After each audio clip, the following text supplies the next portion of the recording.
Vadodara central જેલમાં 14 કેદીઓ બોર્ડની પરીક્ષા આપવાના છે। જે વિશે વાત કરીએ તો ધોરણ 10ની 8 કેદીઓ, ધોરણ 12ની 4 કેદીઓ અને દાહોદના 2 એમ મળીને 14 જેટલા કેદીઓ બોર્ડની પરીક્ષા આપવાના છે અને જે માટે વડોદરા સેન્ટ્રલ જેલમાં ખાસ બેઠક વ્યવસ્થા કરવામાં આવી છે। આગામી 26 ફેબ્રુઆરીથી બોર્ડની પરીક્ષા શરૂ થવાની છે અને તેવામાં વડોદરાની મધ્યસ્થ જેલમાં સજા ભોગવતા કેટલાક કેદીઓ પણ આ બોર્ડની પરીક્ષા આપવાના હોય, જેને લઈને તૈયારીઓ કરી દેવામાં આવી છે। 14 જેટલા કેદી કે જે બોર્ડની પરીક્ષા આપવાના છે। ત્યારે વડોદરા મધ્યસ્થ જેલ પ્રશાસન દ્વારા પણ આ કેદી પરીક્ષાર્થીઓ માટે જેલ સંકુલમાં ખાસ વ્યવસ્થા ઊભી કરવામાં આવી છે। પરીક્ષા આપનાર કેદી પરીક્ષાર્થીઓને પરીક્ષા આપવામાં કોઈ તકલીફ ન પડે તે અંગે જેલ અધિકારી દ્વારા ખાસ ધ્યાન રાખવામાં આવ્યું છે। તમામ તૈયારીઓ કરી દેવામાં આવી છે। આ વિશે જેલ અધિક્ષક ઉષા રાણાએ વધુ માહિતી આપી છે।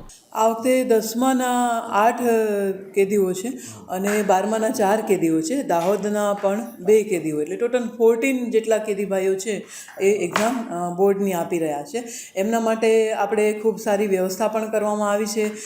જે રીતના એની બેઠક વ્યવસ્થા, અત્યારે ઉનાળાનો માહોલ છે તો પાણીની વ્યવસ્થા, સારા એન્વાયરમેન્ટમાં, સિક્યોર એન્વાયરમેન્ટમાં કોઈ પણ ખલેલ વગર એ લોકો એક્ઝામ આપી શકે એવી વ્યવસ્થા કરવામાં આવી છે। જેલમાં 2 પ્રકારની લાઇબ્રેરી છે, એક ઓડિયો લાઇબ્રેરી છે અને એક જે સામાન્ય આપણી નોર્મલ રૂટીન લાઇબ્રેરી છે એ પણ છે, જ્યાં બેસીને પણ એ લોકો આરામથી વાંચી શકે છે અને કોઈ પણ એમને ડિસ્ટર્બન્સ નથી થતું એ પ્રકારની વ્યવસ્થા કરવામાં આવેલી છે।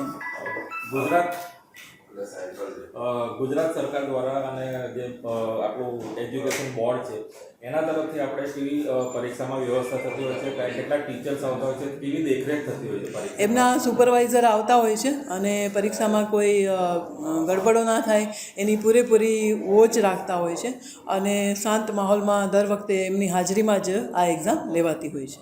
દર વખતે આવી રીતે જ એક્ઝામ લેવામાં આવે છે। આપણો રેશિયો કેવો હોય છે? રેશિયો જનરલી 18-19 હોય, ક્યારેક 16-18 હોય, એવી રીતના આ કેદીભાઈઓ છે 10th-12thની એક્ઝામની સંખ્યાનો રેશિયો એટલો હોય છે। આ જે સ્ટુડન્ટ ભણી રહ્યા છે એવા બીજા અનેક વિદ્યાર્થી હશે કે કોઈ અનેક સ્કિલ ડેવલપમેન્ટમાં આગળ જોઈએ તો એમાં જેલ પ્રશાસન કેવી મદદ કરે?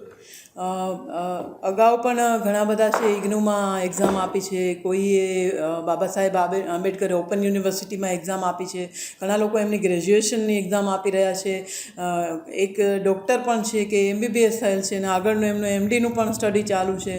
એટલે જેમને ઇન્ટરેસ્ટ છે એને જેલના જે દિવાલો છે એ બાંધી નથી શકતી, એ જેલના વાતાવરણમાં પણ પોતાની એક્ઝામ પૂરેપૂરી આપી શકે છે।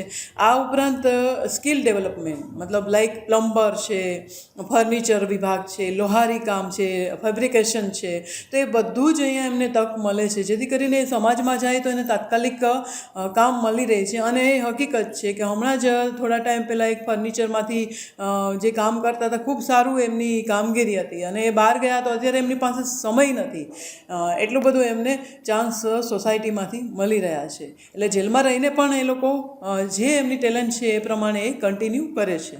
જે આવા કેદીઓ છે જે એજ્યુકેશનમાં આગળ જાય છે, સરકાર પછી એમની સજામાં કંઈ મદદ કરે છે? સજા તો એનો જે રૂલ્સ ને રેગ્યુલેશન છે એને ફોલો કરવાના જ હોય છે, એને સજા પૂરી જ કરવાની હોય છે। પણ સજા પૂરી કર્યા પછી એમની ઉંમર, એમની લાયકાત, એમનું મેરિટ, એ ઘણી બધી સંભાવનાઓને આવરી લેવાતી હોય છે ને એ પ્રમાણે એને ચાન્સ મળતો હોય છે।